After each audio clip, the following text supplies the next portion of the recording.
أعوذ بالله من الشيطان الرجيم. بسم الله الرحمن الرحيم. الحمد لله رب العالمين، والصلاة والسلام على أشرف الأنبياء والمرسلين وعلى آله وصحبه أجمعين. اللهم افتح علينا حكمتك وانشر علينا من خزائن رحمتك يا أرحم الراحمين. يا فتاح يا عليم افتح قلوبنا وفتوح العارفين، ورزقنا فم النبيين وإلهام الملائكة المقربين. اللهم نوّر بكتابك أبصارنا واشرح به صدورنا واستعمل به أبداننا وأطلق به ألسنتنا وقوي به أجناننا واسرع به أفهامنا وقوي به عزامنا آمين. بحولك وقوتك، فإنه لا حول ولا قوة إلا بك يا أرحم الراحمين. Rabbi shrah li sadri wa yassir li amri wahlul 'uqdatam min lisani yafqahu qawli, amma ba'd. Sekali lagi kita mulakan dengan mengucapkan kesyukuran kepada Allah Subhanahu Wa Taala yang sekali lagi mengaturkan kita agar kita dapat bersama sekali lagi di pagi Selasa ni untuk meneruskan perkongsian ilmu kita dalam usaha mengenal dan menguasai bahasa Al-Quran ni. Al-Quran dengan tujuan kita pertama sekali kita memahami dan menghayati apa saja yang Allah kongsikan dengan kita di dalam Al-Quran itu, dan yang keduanya nanti kita juga ingin berkongsikan kefahaman itu kepada seluruh masyarakat kita, bermula dengan ahli keluarga kita, ahli Korea kita yang di tempat kita, dan juga kawan-kawan kita yang kita kenali di tempat kerja, di tempat-tempat urusan yang kita selalu bersama dengan rakan-rakan, dan juga mereka-mereka yang kita kenali di dalam seluruh masyarakat kita, ya. Dan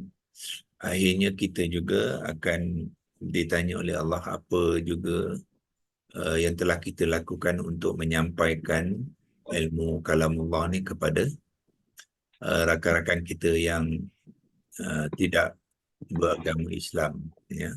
Sebab mereka adalah juga saudara kepada kita, ya. Saudara itu bermakna kita semua ni adalah dari keturunan yang sama, iaitu Adam alaihissalam. Jadi mereka sekarang ni tidak mendapat cahaya, tidak mendapat petunjuk hidayah kerana kemungkinan persekitaran mereka tidak membenarkan mereka melihat kebenaran, ya. Sedangkan kita kenal mereka, ya. Dia itu kawan dengan kita, ya.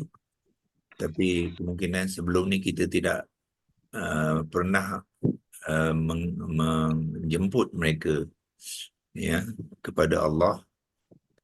Jadi mungkin satu hari nanti kita akan, dengan kefahaman yang kita ada di dalam mengenal ayat-ayat Al-Quran, memahami itu, kita akan menjemput mereka, ya, untuk mengenal Islam, mengenal Allah dengan melalui mendekatkan diri mereka dengan bahasa Al-Quran, ya, insya-Allah.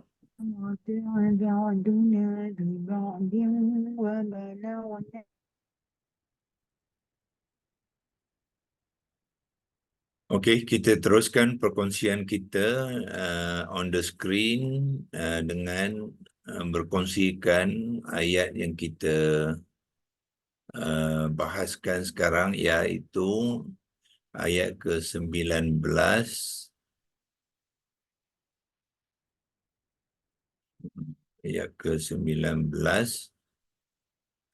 surah Al-Baqarah. Kita sekarang ni, semalam kita sudah habis membincangkan kalimah kasoyibin, yang bererti seperti hujan lebat, ya, seperti hujan lebat. Hari ini kita akan teruskan dengan sambungan kepada ayat itu, iaitu dua kalimah selepasnya, minas sama'i. Ya, kita minasama ini seperti kasoyibin. So kita kena bahaskan dia sekali, ya. Mina tu satu, lepas tu as-sama'i. Ya, kita boleh mulakan dengan mengenal dulu, ya. Mengenal dengan dibantu oleh digital Al-Quran ni. Kita akan lihat apakah maklumat-maklumat yang dikongsikan kepada kita dalam dua digital Al-Quran, iaitu digital Al-Quran tafsir dan perkata. Yang kedua, kita akan juga lihat maklumat yang dikongsikan melalui alqurancorpus.com, ya. Jadi untuk kegunaan tuan-tuan dan puan-puan, dua digital Al-Quran ni, bahan ini sudah boleh, ya, untuk memulakan pencarian, ya. Melainkan kalau dua digital Al-Quran ni tidak dapat menyediakan maklumat yang kita perlu tu, kita boleh bantu dengan banyak lagi bahan-bahan secara digital, ya. Sebab tu kita galakkan pembelajaran ni dibuat secara digital, kerana semua maklumat-maklumat tu sebenarnya kita boleh perolehinya melalui digital ni dengan baik, ya.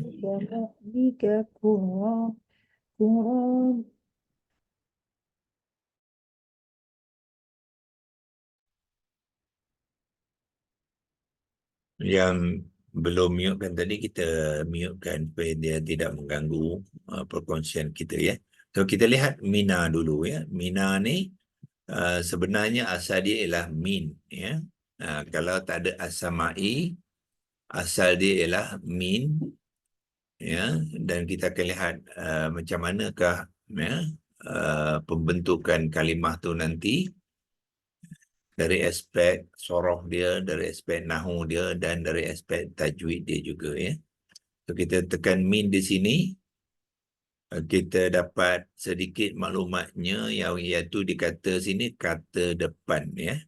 Kata depan ni digital Al-Quran ni dia translate, ya. Dia translate dalam bahasa Inggeris, daripada bahasa Inggeris ke bahasa Melayu, ya, yang ditranslate oleh Google, ya. Jadi Google dia translate ke tu bahasa Inggeris dia, yang ni dia lah apa dia kata, prefix, prefix.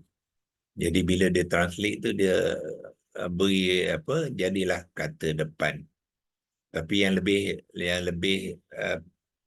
tepatnya ialah apa dia, harfun jar, ya. Dia harfun jar. Jadi kalau kita jumpa kata depan ni okey, tapi masih lagi tak berapa tepat, ya. Kita tukarkan dia kepada harfun jar. Harfun jar ialah kata sendi, ya. Kata sendi, mana dia dari itu betul.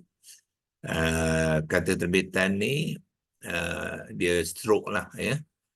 Lema dengan kata terbitan. Kalau kalimah tu kalimah mushtaq, dia akan gunakan kata terbitan. Kalau kalimah tu bukan kalimah al-mushtaq, dia akan gunakan lema, ya. Itulah apa maklumat yang disediakan, lema ataupun kata terbitan. Sebab kalimah jamik dia bukan kata terbitan, so digunakan lema, ya. Itu min yang straightforward. Cuma di sinilah kita bantu dia sikit, ya, dengan mengubah sedikit penerangan tu daripada kata depan, kita tukarkan dia kepada kata sendi, ya, ataupun bahasa Arabnya dipanggilkan harfun jar, ya. Cuba kita lihat digital Al-Quran corpus.com pula apa ceritanya dengan min. So kita pergi kepada ini bahagian word by word, ya. Bila tuan-tuan masuk ke corpus.com, di atas sekali ada word by word, dia akan paparkan kita menu yang pertama itu, iaitu word by word. So di sini kita boleh pergi ke ayat yang kita mahu, tekan di drop down arrow ni, ada anak panah ke bawah ni, ambil Al-Baqarah dan tekan ayat 19, ya. scroll kat sini kita dapat seluruh ayat untuk surah Baqarah dan kita ambil 19 iaitu di sinilah.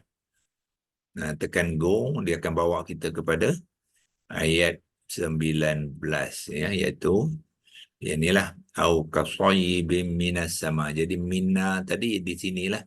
Jadi kita nak lihat maklumat yang disediakan oleh korpus ni ya. Kita tekan di sini. Dan dia berilah ni ya. Tengok lihat di sini dia tidak ada huruf akar ya. Dia ada huruf saja min dengan nun. Tapi dia tidak dipanggilkan huruf akar.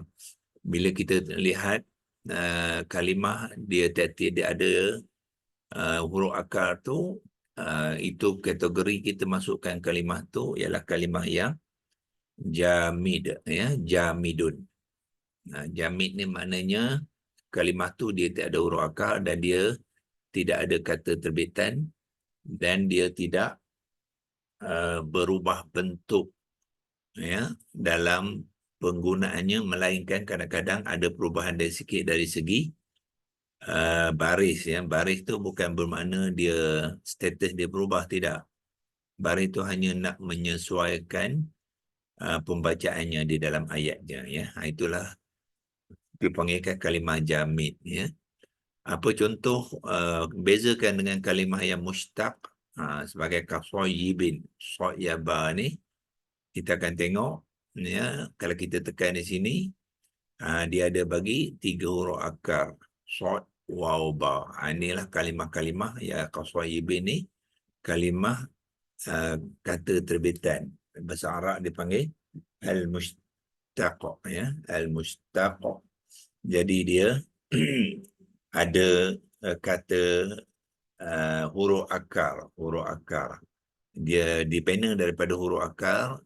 Huruf akar tu akan membina satu kalimah kata dasar. Kemudian kata dasar tu akan membina kata terbitan. Itu ada proses dia. Macam mana kalimah ni terjadi ya.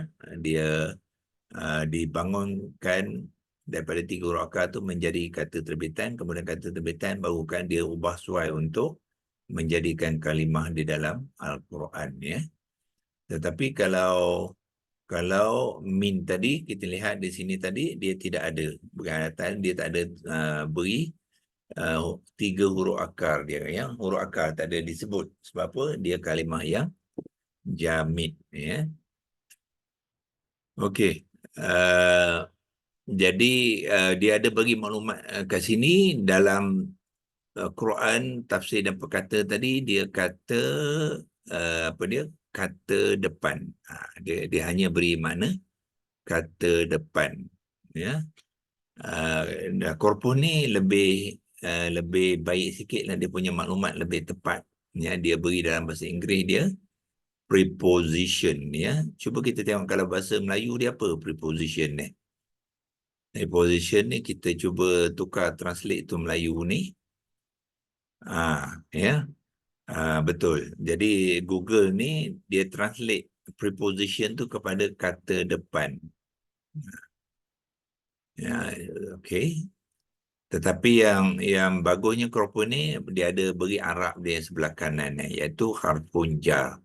So masuk kata depan tu harfun jar. Jadi sepatutnya yang lebih baik di sini kita bukan namakan kata depan tapi kita namakan dia harfun jar. Ya, bracketkan dia kata sendi. Kata sendi. Itu yang lebih tepat lah. Ya. Kalau kata depan ni sebab Google ni ya. Encik Google kita ni dia translate preposition jadi kata sendi. Preposition ni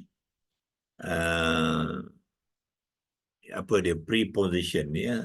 Maknanya satu perkataan yang digunakan untuk menyambung ataupun menyambung dan mengaitkan satu cerita tu dengan partikel ya. Satu partikel ataupun kalimah yang dipanggilkan kata sendi. Itulah preposition tu. Jadi kalau dikata-kata depan tu tidak berapa dapat ya memahami apa sebenarnya ya. Yang lebih ialah kata sendi. Sebab dalam bahasa Melayu pun bila kita belajar bahasa Melayu tu kita belajar kata sendi. Atas, kepada, dalam, apa lagi? Dengan, tu kata sendi lah tu. Itulah termasuklah dari. Ni dari ni. Itu adalah dalam kumpulan kata sendi. So bila adanya kata sendi ini, pertama sekali dia mesti ada kalimah kata nama selepasnya. Itu sebab dia peranan dia tu adalah untuk mengaitkan dengan kata nama, ya, untuk mengaitkan kata nama dalam ayat. Bila dikata dari itu mesti ada dari something, so dia tak boleh tergantung dari saja, so dia mesti ada kalimah selepasnya. Kalimah tu adalah kata nama, ya. Dan dari sesuatu tu mesti dikaitkan dengan sesuatu sebelumnya.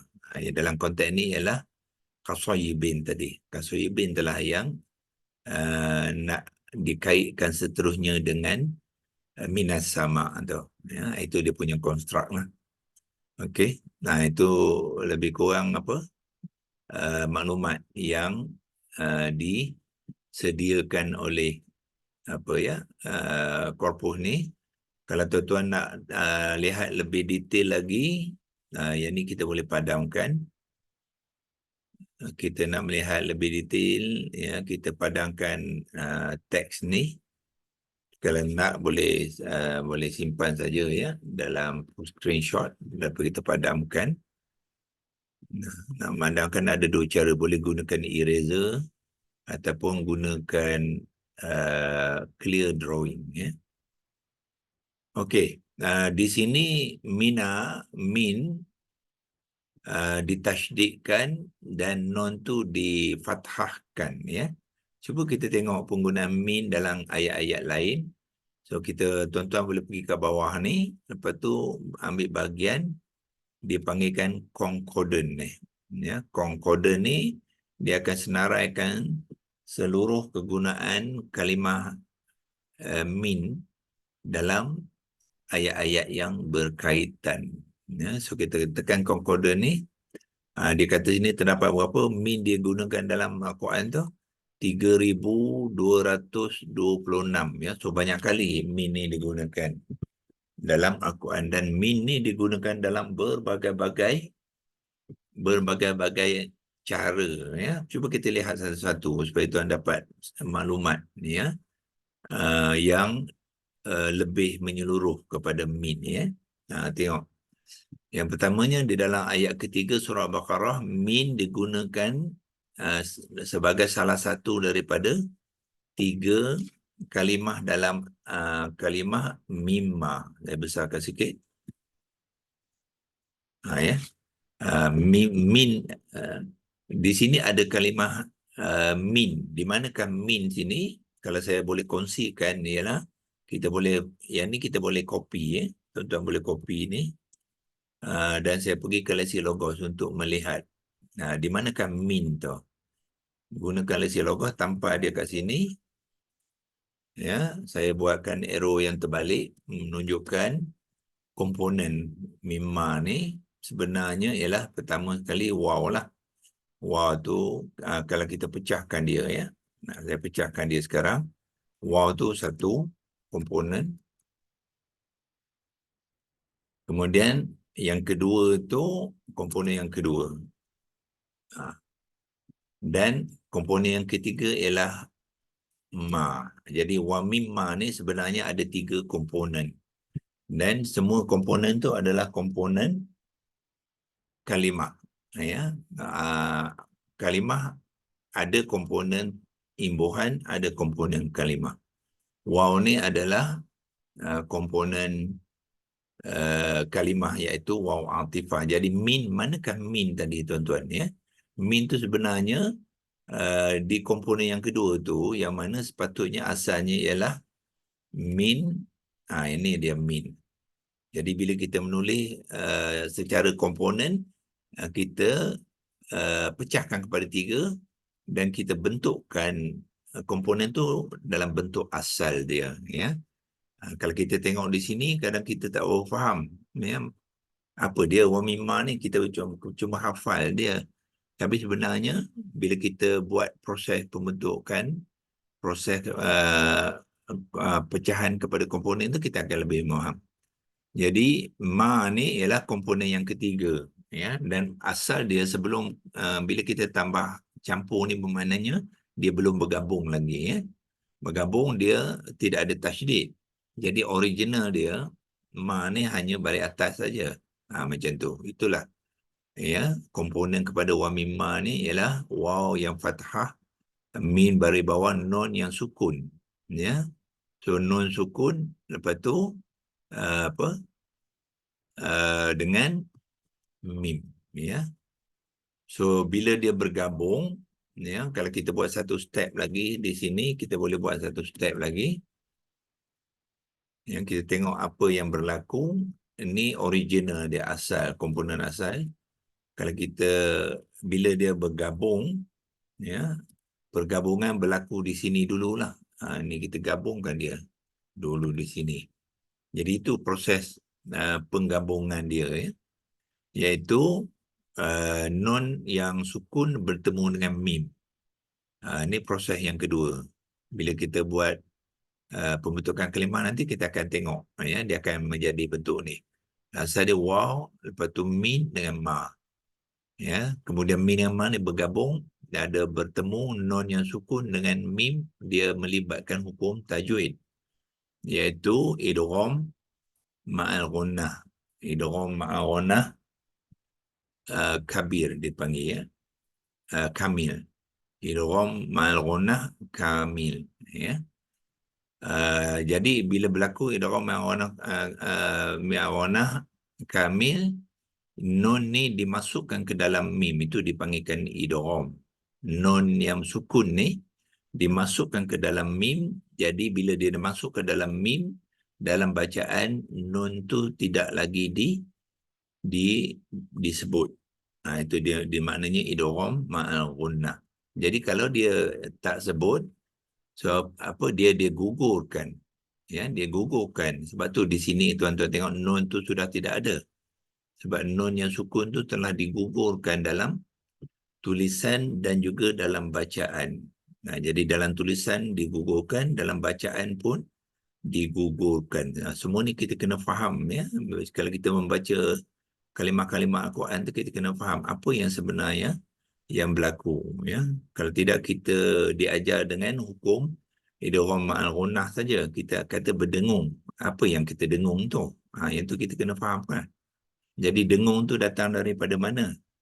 Dengung tu tidak datang daripada nun yang sukun ni, sebab nun sukun tu telah dihazafkan. Ya, so dengung tu datang daripada huruf mim ni, sebab mim adalah huruf, juga huruf asyafatain, ya, huruf asyafatain. Jadi dia mengambil, dia didengungkan sebab nun tu telah digugurkan. Jadi bila menyebut min dengan ma, min tadi terus dengan ma, dan apabila nun tadi dimasukkan kepada ma, bermakna terdapat sudah dua huruf di dalam satu tempat tu. Sebab itulah mim tu ditasydidkan, menunjukkan dalam mim ni terdapat nun yang sukun tadi, ya. Jadi nun yang sukun bertemu dengan mim tu, dia perlu diidghamkan, ya. Diidghamkan kedua-dua huruf nun dengan huruf mim ni, dia huruf asyafatain. Jadi sebab tu dia berlakunya idgham ma'al ghunnah yang kami secara sempurna, dan ditandakan dengan tasydid, ya, yang berbeza dengan kalau idgham ma'al ghunnah saghir ataupun naqis, yang dia tidak ditasydidkan, ya. Huruf yang kedua tu tidak ditasydidkan. Itulah. Jadi bila kita mengenal kalimah tu, kita kena kena lihat dalam tiga aspek dia, ya. Tajwid dia, nahwu dia, dan sorof dia, ya. So tajwid dia ialah dia melibatkan idgham ma'al ghunnah kamil di antara nun dengan mim tu. uh, sorof dia, nun tu digugurkan, ya, nun tu digugurkan dalam tulisan dan juga bacaan, ya. Tulisan dan juga bacaan sebab dia sudah dimasukkan ke dalam mim tu. Jadi yang kita sebut adalah mim, ya. Mim tu dalam keadaan berdengung, ya, berdengung, dan kita tasydidkan dia, ya. Dari segi nahu, ya, nahunya sekarang dia sudah melibatkan apa, harfun jar bertemu dengan kalimah isim, ya. Kalimah isim ni adalah isim mausul sebenarnya. Jadi dia melibatkan pertalian di antara mimma ni yang kita lihat dalam kalimah tu adalah jar wa majrur. Ya, so di sini adalah waw atifah, ya. Ni adalah harfun jar dan ni adalah isim mausul. Jadi pertalian ini waw atifah. Bila waw atifah bermakna apa yang nak diceritakan selepas tu adalah maktuf, ya, tambahan kepada cerita yang sebelumnya. Dan mimma ni, dua kalimah ni membentuk pertalian yang dipanggilkan jar wa majrur, ya. Itu sedikit perkongsian, ya, untuk kita mengenal kalimah-kalimah di dalam Al-Quran, ya. Yang ini kita ambil sebagai contoh kepada yang pertama, apa konteks wa mimma ni dengan kalimah min yang kita tengah bincangkan, ya. Kita tengok lihat kedua, wa ma unzila min qablik. Sekarang ni min juga, tapi min ni digunakan dalam bentuk mim baris bawah dengan nun yang sukun. Nah, ya, nun yang sukun. Tadi nun tu dibariskan atas. Tu beza dia, ya. So kenapa ini nun yang sukun? Kerana dia melibatkan nun yang sukun bertemu dengan qaf, ya. Jadi bila nun yang sukun bertemu dengan qaf, maka dia dia adalah nun sakinah kita panggil. Tapi penulisannya sebenarnya perlu dibetulkan. Ini penulisan lama. Kalau penulisan baru, tuan-tuan menulisnya, tuan-tuan kena buat macam ni, ya. Ni kita boleh saya letak nombor 2 lah kat bawah, ya. Min qablika tadi, nun ni kena hilangkan sukun dia. Tidak boleh dalam tulisan dia tidak ditandakan sukun dia. Dia kena buangkan tanda sukun sebab dia membabitkan nun sukun yang bertemu dengan huruf ikhfa. Qaf tu adalah huruf ikhfa. Maka berlaku bacaan secara tersembunyi. Jadi nun sukun tu disembunyikan dalam bacaan. Tadi di sini min ni, nun sukun ni dimasukkan, diidgham kepada mim, langsung dihilang, ya. Tetapi nun yang sukun di sini dia bukan diidgham, tapi dia adalah disembunyikan. So dalam tulisan nun yang disembunyikan, apa kita buat? Kita masih lagi menulis nun tu, tapi kita akan hilangkan tanda sukun dia. Itulah cara menulisnya. Hukum ikhfa yang berbeza dengan hukum idgham ma'al gunnah, ya. Lepas tu bila dia bertemu dengan qaf, qaf ni huruf apa? Qaf ni adalah sifat, dia ada sifat isti'la. Dia ada sifat isti'la. Jadi isti'la itu maknanya meninggi. Jadi bila kita membaca nun sukun tadi dalam keadaan tersembunyi itu bertemu dengan qaf tu, jadi kita kena tinggikan bacaan dengung dia tu, ya. Dia sebab dia di sini dengung dia tidak hilang, ya. Dengungnya masih lagi dikekalkan. Dia berbeza dengan yang sini, ya. Dalam yang ni nun tu dengungnya dihilangkan sebab dia idgham, ya. Yang berdengung tu ialah huruf mim. Mim huruf syafatan.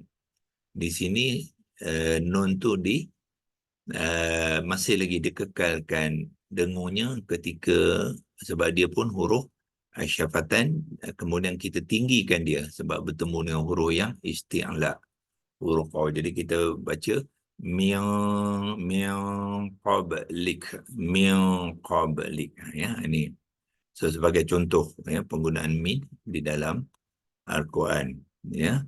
Yang ni mir, okey, min, okey, ini pun perlu diperbetulkan juga tulisan dia, sebab sekarang ni non sukun bertemu dengan ra. So non sukun bertemu dengan ra, apa yang berlaku, non yang sukun ni dimasukkan ke dalam ra, ya. Non sukun dimasukkan ke ra. Yang ini dia melibatkan idgham bila gunnah. Idgham juga, maknanya non tu juga dimasukkan ke dalam ra, ya. Dia masuk ke dalam ra, jadi kita ambil dia, kalau bawa ke lexik logos tadi, ini boleh padamkan, simpan kat sini, ya. Non yang sukun bertemu dengan ra, dia ada dua kalimah, dua huruf ra dengan lam, akan berlaku idgham bila gunnah. Idgham bila gunnah bermakna memasukkan huruf non sukun ke dalam huruf ra tu, kemudian tanpa dengung. Bila tu maknanya dengan tidak dengung ataupun tanpa dengung, ya. So bila tanpa dengung bermakna non ni kena hilangkan, hilangkan tanda sukun dia juga, ya. Kemudian ra ni ditasydidkan. Nah, itulah sebenarnya penulisan, ya, yang sepatutnya mengikut Resam Osmani, ya. Di sini Quran Korpus ni dia masih lagi tak kemas penulisan dia, ya. Dia menggunakan Resam Imla yang lama dulu, tapi dia tak updatekan mengikut, ya, Resam Osmani sekarang. Jadi bila kita menulis, maka hendaklah kita ikut Resam. Kalau tidak, kita akan sebut non ni, ya. Kita akan sebut non bila apa saja huruf yang bersukun, kita kena izharkan dia, zahirkan dia. Tidak, di dalam sini kita tidak izharkan non, kita idghamkan dia ke ra. Idgham maknanya kita masukkan dia, ya, masukkan dia bersama dengan dengung dia sekali. Dan bersama di sini tadi dimasukkan, tapi dengungnya dikekalkan, ya. Yang ni dimasukkan dan dengung dia dengung dia dihazafkan sekali. Ingat, ya, tak adalah bunyi dengung di sini. Jadi mim terus dengan ra saja.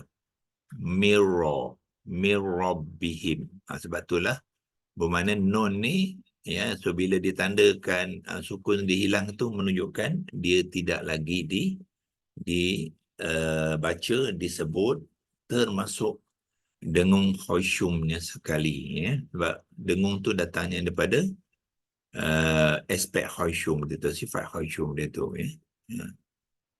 Itulah dipanggilkan idgham bila gunnah, ya. Kita ambil ini untuk mengenal, ya, kalimah yang kena. Okey. Dalam kes yang keempat sekarang ni kita tengok min juga, tetapi sekarang min sekarang ni ditambahkan baris atas. Asal dia ialah non sukun macam ni, ya, non tu bersukun. Tetapi sekarang ni bertemu dengan an-nasi, ya. An-nasi ni bermula dengan dia yang depan tu ialah alif lam ta'rifah. Dia panggil alif lam ta'rifah. Apa dia alif lam ta'rifah? Alif lam ta'rifah ialah hamzah wasal dengan lam yang sukun, ya. Lam yang sukun. Jadi kita boleh bincangkan dia dalam aspek kita copy dia, bawa ke lexik logos kalau untuk mengenal dia, ya. Asal dia macam mana?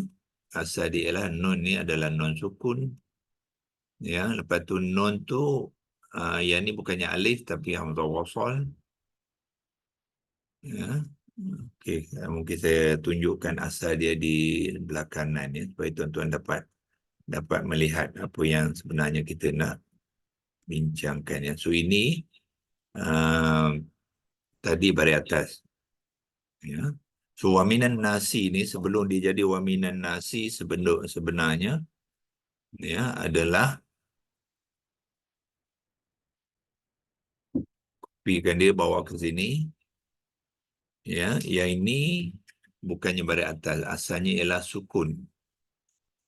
Dan yang ni asal dia tadi adalah alif lah. Sebab tak betul kita tukarkan sebab itu penulisan nama ni.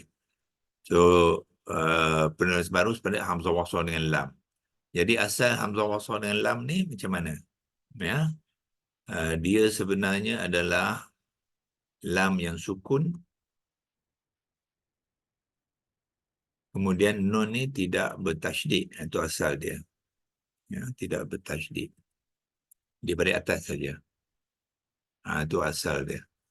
Ya, so apa yang berlaku sekarang ni, pertemuan nun yang sukun, lepas tu ada lam yang sukun.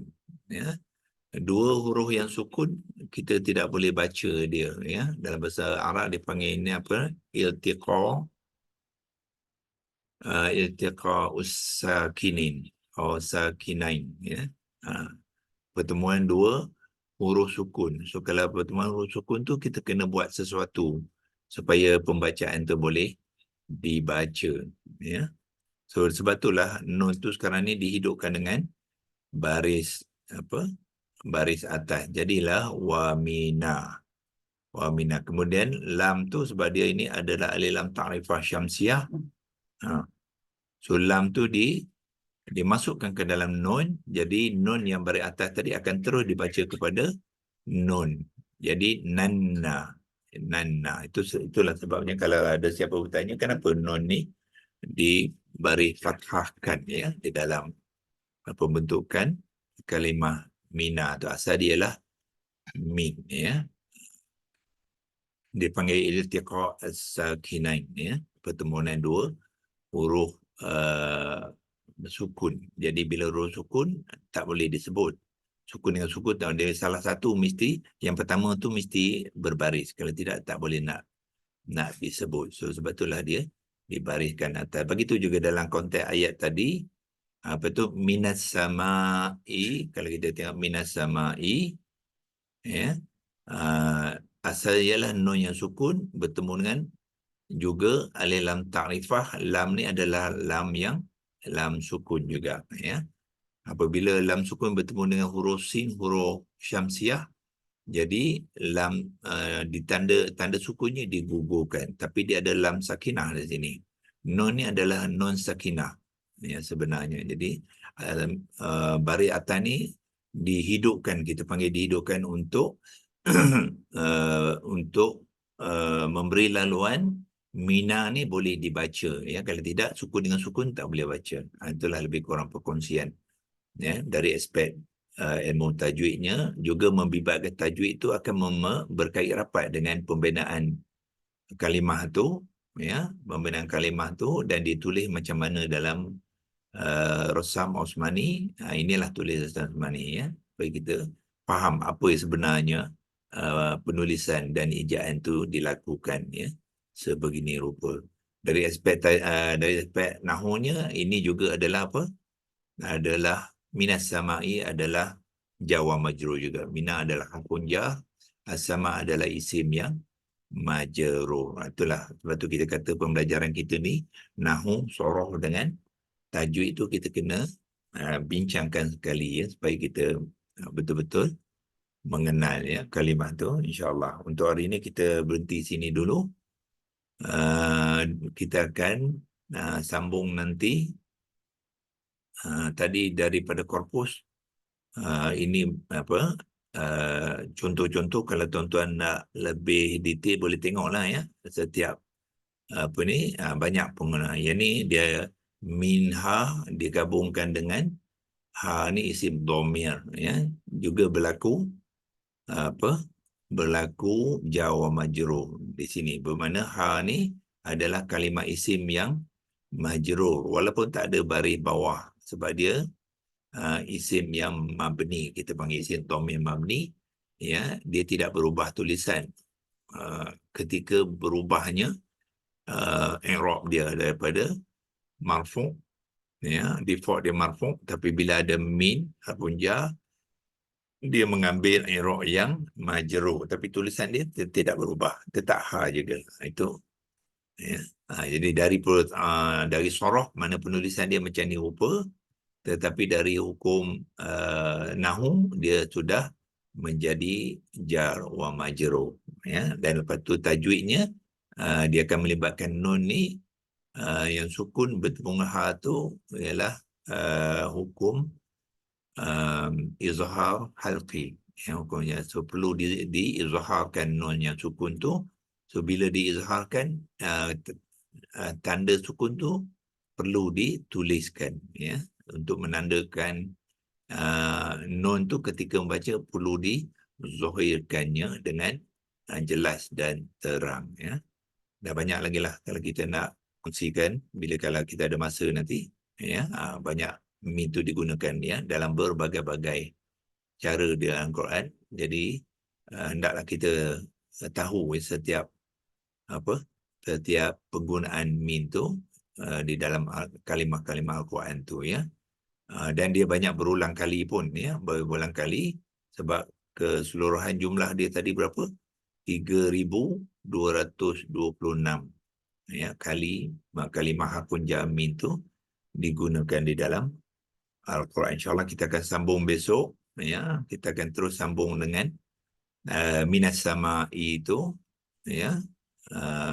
Mana dia yang tadi, ya, minas sama'i, kita akan buat penerangan dia. Kemudian kita akan buat pembentukan kalimah, ya, sehinggalah menjadi rangkaian kalimah minas sama'i, ya, insyaAllah. Okey, untuk hari ini sampai sini dulu. Wabillahi taufiq wal hidayah. Wassalamualaikum warahmatullahi wabarakatuh. A'udzubillahi minasyaitonir rajim. Bismillahirrahmanirrahim. Alhamdulillah. Allahumma rahmna bil Quran waj'alhu lana imaman wa nuran wa hudan wa rahmah. Allahumma dzakirna minhu ma nusina wa 'allimna minhu ma jahilna warzuqna tilawatahu ana al-laili wa atrafan nahar waj'alhu lana hujjatan ya rabbal alamin. Wa sallallahu ala sayyidina Muhammadin wa ala alihi wa sahbihi wa baraka wa sallam. Walhamdulillahi rabbil alamin. Taqabbalallahu minkum minna wa minkum taqabbal ya karim. Terima kasih.